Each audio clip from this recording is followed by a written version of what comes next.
This channel does not promote any violent, harmful, or illegal activities. All content provided by this channel is meant for an educational purpose only. প্রজাতন্ত্র দিবসে বাংলাদেশ সীমান্তে অপ্রীতিকর ঘটনার আশঙ্কা। উত্তর পূর্ব এবং পশ্চিমবঙ্গের প্রত্যেকটি সীমান্তে দফায় দফায় মহড়া চালানোর নির্দেশ বিএসএফের স্পেশাল ডিজির। সূত্রের খবর, অরক্ষিত এলাকায় বাড়তি সতর্ক থাকার পরামর্শও দিয়েছেন তিনি। তা নিয়ে চলছে চাপানুতোর। বিগত কয়েক মাসে বাংলাদেশের অভ্যন্তরীণ পরিস্থিতি সম্পূর্ণ বদলে গিয়েছে। ভারতের সঙ্গে সম্পর্কও কার্যত তলানিতে। এই অবস্থায় ২৬শে জানুয়ারি প্রজাতন্ত্র দিবসে সীমান্তে নিরাপত্তা আরও আঁটোসাঁটো করার নির্দেশ বিএসএফের পূর্বাঞ্চলীয় কমান্ডের। দেশের উত্তর পূর্ব এবং পশ্চিমবঙ্গ মিলিয়ে ভারতের সঙ্গে বাংলাদেশের মোট ৪,০৯৬ কিলোমিটার সীমান্ত রয়েছে। পূর্বাঞ্চলে কমান্ডের এডিজি তথা স্পেশাল ডিজি বিজ্ঞপ্তি জারি করে সবকটি সীমান্তের দায়িত্বে থাকা বর্ডার আউটপোস্টগুলিকে সতর্ক করলেন।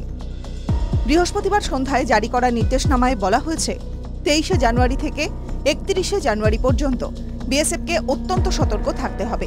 এই নির্দেশনামাকে বিএসএফের পরিভাষায় নাম দেওয়া হয়েছে ওপিএস অ্যালার্ট। নির্দেশনামায় স্পষ্ট বলা হয়েছে, সীমান্তে বারবার মহড়া চালাতে হবে, নিরাপত্তা ব্যবস্থা নিশ্চিদ্র করতে হবে, প্রয়োজনে রাতে বাড়তি জওয়ান মোতায়েন করে নজরদারি বৃদ্ধি করতে হবে। বিএসএফ সূত্রের খবর, প্রজাতন্ত্র দিবস উপলক্ষে সীমান্তে পরিস্থিতি খারাপ করার জন্য ওপার থেকে উস্কানি আসতে পারে। পূর্বাঞ্চলীয় কমান্ডের তরফে বলা হয়েছে, এ সংক্রান্ত বিষয়ে সীমান্ত লাগোয়া গ্রামগুলির বাসিন্দাদের ভালো করে বোঝাতে হবে, আর সেই দায়িত্ব নিতে হবে বিএসএফের শীর্ষ আধিকারিকদেরই। ইতিমধ্যে পূর্বাঞ্চলীয় কমান্ডের স্পেশাল ডিজি একাধিক বর্ডার আউটপোস্ট এলাকা পরিদর্শন করেছেন। এদিনের নির্দেশনামায় আরও বলা হয়েছে, একাধিক অংশ রয়েছে যেখানে কাঁটাতার নেই। সবথেকে বেশি নজরদারির প্রয়োজন রয়েছে অরক্ষিত এলাকায়। আগামী ৭ দিন এই এলাকাগুলিকে পাখির চোখ করে সবথেকে বেশি সতর্ক থাকতে হবে। কোনোভাবেই কোনো ফাঁদে যাতে কেউ পা না দেয় সেদিকে বিশেষ নজর রাখতেও বলা হয়েছে। টিভি9 বাংলা ডিজিটাল।